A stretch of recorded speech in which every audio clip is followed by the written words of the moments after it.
Thank you for joining me. Welcome to season 3. I have a story to tell. I don't know who needs to hear this, but Kiwi's gonna say it. Know who you are.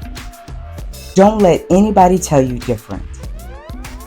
Do you know who you are? Do you love yourself? Remember in season 1 and season 2, we talked about cleaning out all the mess, cleaning out your closet so that you're not taking extra luggage on your relationship. Season 2 was, are we ready to date? And I've been out there, I've been dating, and now I have a story to tell. So let's get to it. Know who you are. Don't let anybody tell you different. I started this segment with that because I have a story to tell. I met this gentleman. We met online on an online dating forum. We exchanged numbers. We're actually having great conversations, a couple of phone calls. So he decides to invite me to go bowling. I love bowling. So I decide to meet this young man up at the bowling alley. And the first thing I told him was, I'm very competitive. I don't keep any secrets. I lay everything out on the table because if you choose to sit at my table and dine, there will be no surprises. I do not have a representative of myself. Most of us go around and we show our representative, but you can only keep that facade up for so long. So show the true you. Don't be afraid. And if they don't like it, who gives a shit?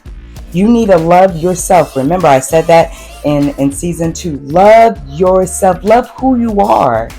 And if they don't like it, there's someone else out there that's going to love you. Trust me when I tell you. So anyway, so I go bowling with this young man, and I let it be known I'm competitive. And you actually got me on the lane, so I make a little joke. I hope you don't mind being beat by a girl, right? And of course his comment was, okay, we'll put some money where your mouth is. And, why am I betting? This is just a friendly, let's talk shit and let's keep it moving. But you want to wage. Okay, so what is your wager? Right? So we're bowling and now he wants to wage something. And what do you think it was? It wasn't money. It wasn't a free meal or anything like that. It had to be something sexual, of course. And men, do you really want a female to lay down with you because she lost a bet versus laying down with you because she wants to? Like, come on, we got to do better than this shit. Like, for real. So, anyways, we get to bowling. The first game, I win. And I'm like, okay. He's like, double or nothing. And I'm like, so what is it? I want to hug. I want to kiss. And some other stuff. And I'm just like, why don't you want that naturally? And I am not going to lie, I was completely turned off. Where he tells me who I'm supposed to be, right? That's why I said, don't let anybody tell you who you are. So he tells me, hey, you're grown. You know what I mean? So yes, I am grown. I know that. I'm very much aware. I'm about to be 50 next month. So I don't need you to remind me that I'm grown. So he's like, we're grown, chill out. If I beat you, just give me the kiss that I want. And I'm just like, oh my God, you really sound pathetic. You really do. But I looked past that because I get it. He wants a kiss. Well, why not just ask for it? But he wants to wager it. And when I say I don't jeopardize my integrity, I wasn't going to put that on the table as a wager. So we continue to bowl. And now I'm determined, even more determined to beat you because I'm not kissing you, So I won. He won. So if you play 3 games, best out of 3. And I won. And he lost. And so he was just like, all right, well, I lost the bet. Now, what do you want? And I literally said I was betting just so I could talk shit to you. You know what I mean? That's all I needed. But I ended up having them buy me a couple of drinks at the bar. And I try to give him the benefit of the doubt because now we have changed atmospheres. We went from bowling to the little bar in the bowling alley, and we're having a good time. Music's playing, and I'm a big kid, so I'm dancing to the music. And then we finally wind down, and he walks me to my car. Gentleman grabs my bag, and he's walking me to my car. Yes, I have my own bag, ball, shoes. Let my family tell it. We're not going to talk about that. So he walks me to my car, and we put the ball back in the back seat. And then he turns to me, and he's like, "Can I have a hug?" So of course, now this guy is tall. He's like 6'3", 6'4", very tall guy. And so I go to hug him, and I'm only 5'1", so I'm very short. So he leans down to give me a hug, and then he picks me up, and I'm just like, "Dude, put me down, just awkward, right?"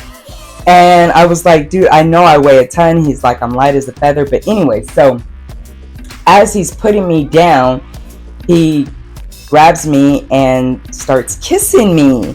And I'm just like, oh my God. So uncomfortable. And I keep telling myself, am I being a certain kind of way? No, it's not. I'm not about to jeopardize I'm not about to jeopardize my beliefs just to make somebody happy. And as he asked me for the hug, why couldn't he ask me for a kiss? Why did you think that was natural? So how it ended was he said, "Follow me back to my house." And I was like, "Yeah, no, I'm going to go home." We're not there. And I get it. If I wanted to make that decision and that choice, I could have followed him back to his house. Like he said, I'm a grown woman, but it was probably the second time we went out and hung out together. And I have to have a connection with you to lay down with you. Either that or be or be really fucking drunk. And I wasn't, right? So, and why would a man want someone that was sloppy drunk? But neither here nor there. That wasn't the case. So from that point on, right, we're still communicating. He's texting me, "I want a rematch," and I'm like, okay. And then we set up another bowling date for a rematch, and things happened, and we couldn't meet up.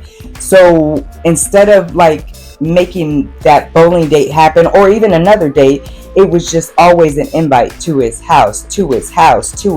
And I'm like, dude, what the entire fuck? I don't want to go to your house. I really don't, especially not on a, we haven't even gotten to know each other.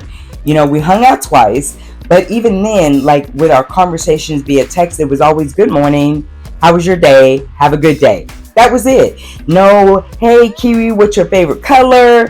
Where's your next trip? Any of that. There was no let's get to know each other questions. So, you know what they told me?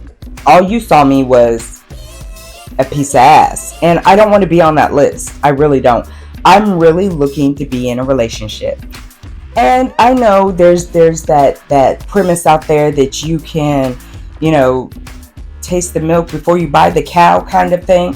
And I totally supported it because sex is, I actually had a conversation and I was explaining this to a young gentleman that when you're in a relationship and you really connect with somebody, you guys are vibing and there's that connection when you're hanging out and you're having fun and it's just natural. Sex is like salt on food. What people don't know, going to culinary arts, what I learned was when you cook a meal, you're adding your seasonings and so forth and so on, and then you have it, you plate it. Salt actually enhances the flavors that you already put on there. So that's what sex should be in a relationship. I don't want my relationship built on the foundation of sex, because guess what? You're going to get tired of me, I'm going to get tired of you, and then next thing you know, we're arguing, fussing, and fighting, and then you done stepped out. I mean, I wouldn't step out, I'd break up first, but so now there's this infidelity and all this unnecessary drama because we built our foundation on sex. Now, on the flip side, do I believe you should try the milk before you buy the cow? Yeah, because what if you get in a relationship and the sex is fucking whack? You're like, right? So before you get committed, try everything should be laid out on the table. And yes, sex is included. But I'm not gonna have sex like right. I need to be connected to you. I need to feel some kind of connection because it's gonna make the salt. It's gonna make our connection even better. If I'm connected to you before we have sex, oh my God, the sex is gonna even be even better, right? So a lot of people are in a hurry. What's your hurry? That just lets me know, are you really trying to get to know me? So anyways, with this guy, back and forth. And then I remember one night I was hanging out with my sister and my daughter. We were out. I got really, really tipsy. And sometimes I do those tipsy calls. And I ended up calling him. I'm like, hey. And he was like, come over to my house. And I was like, yeah, no. Even though I'm tipsy, I still know what the fuck I'm doing. I'm not going to your house. I'm going to go home. But the fact that you would invite me over to your house knowing that I was tipsy just shows the quality of a man that you are. Or he is, right? So I say this one more time. Don't let somebody tell you who you are. Know who you are. And that trying to guilt me into doing something that I'm not ready for. Trust me, I am just as hungry to lay down and have that physical connection with someone, but I also want it to be the right person. Like I said, I am not here to say what is right, what is wrong. I'm just telling my story, my point of view, in hopes that maybe sharing that, somebody that may be going through something similar can actually say, well, yeah, I didn't do anything wrong. Because what I did find out that he tried to make me feel guilty or make me feel bad about it. And no, it's not going to happen. I did too much work with this, like cleaning it out and strengthening it up. And you're not going to make me feel bad because I didn't lay down with you. But guess where you missed out? Because if you would have played your cards right, we probably would have did that. And that's because I was really attracted. He's a handsome man. I was attracted to him. And truth be told, even though I didn't ask for the kiss, he had those soft, pillowy lips. He just kind of ruined it for himself. So I did hear from him, saying Happy New Year's kind of thing. But I think he got the picture that, she's not going to have sex with me. But he got the wrong picture because if he would have played his cards right, it would have been the salt on the meal, right? So I say all of that to say, because I'm about to give you your assignment. This week's assignment is really, really simple. So, to be yourself in this world that is constantly trying to make you into something else should be your greatest accomplishment. So this week's assignment is to define yourself and stick to it. I don't know who needed to hear that, but Kiwi said it. So until next time, you guys, don't forget, smiles are contagious. If you haven't stopped and smiled at somebody today, why not? It's not too late. And if it is too late, you're already at home, make sure that's the first thing you do tomorrow.